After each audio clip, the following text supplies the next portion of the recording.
Welcome to today's explainer. So, if you've ever felt that absolute knot in your stomach when dealing with housing issues, well, you're in the exact right place.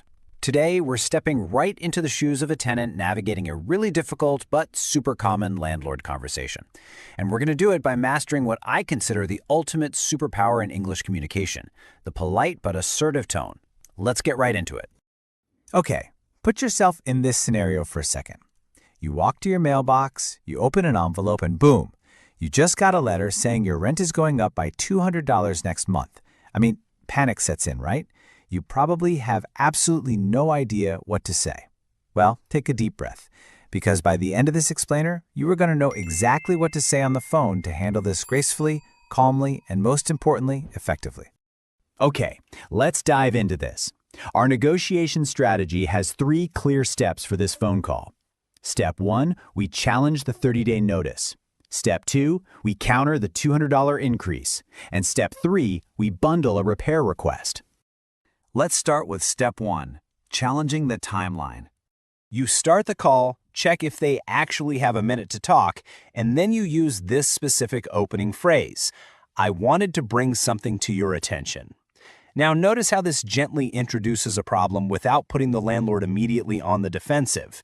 You're not coming in hot saying, "You made a mistake" or "You broke the rules." You're simply bringing something to their attention. It sets a totally collaborative tone right out of the gate.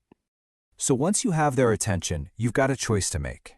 You really want to avoid an emotional response like, "This isn't fair. You can't just spring this on me in 3 weeks." Instead, rely on a factual response. According to our lease agreement, we need 30 days written notice. The absolutely crucial point here is that citing the lease shifts the conversation entirely from your subjective feelings, which, let's face it, a landlord can argue with, to objective facts, which they simply cannot. According to our lease agreement is literally one of the most powerful phrases a renter can ever use. Now, the landlord might reply, "Well, I sent the letter out last week, so I figured that was enough time." Here is where you politely point out the timeline error. If the letter was sent in week 1 and the proposed increase is happening in week 3, well, that violates the 30 days written notice required by the lease. Pointing out this timeline mistake is vital. It doesn't just correct the record, it actually buys you crucial time and gives you instant leverage for the next phase of the conversation. Moving on to Step 2, negotiating the price. Now that we've established mutual respect, and of course, the facts of the lease, you transition by saying you'd like to talk about the increase itself. Then you use this exact interrogative sentence structure. Would you be open to a smaller increase? And this brilliantly illustrates the power of a really well-crafted question. Asking, "Would you be open to?" invites collaboration. It doesn't create a rigid conflict or just flat out say, "I refuse to pay this." Instead, it essentially asks the landlord to step over to your side of the table and problem solve with you. Now, of course, the landlord is likely going to push back, right? They'll probably mention their rising costs for insurance and maintenance. You acknowledge that. You agree, things are definitely getting more expensive. But then you offer your counterproposal, let's say a $100 increase. Now, you might be wondering, why on earth should they accept less money? Well, you remind them of your value as a tenant. You've got 3 years of tenancy, you always pay on time, and crucially, you gently remind them of the business reality. Finding a new tenant involves a lot of vacancy time and turnover costs. Reminding the landlord of your reliability as a renter is an incredibly strong bargaining tool. You're basically showing them that keeping you at a slightly lower increase is actually way better for their bottom line than losing you entirely. Which brings us to Step 3, adding a repair request. So you say, "While I have you, I did want to mention the heating in the bedroom has been unreliable. I'd appreciate it if we could work something out."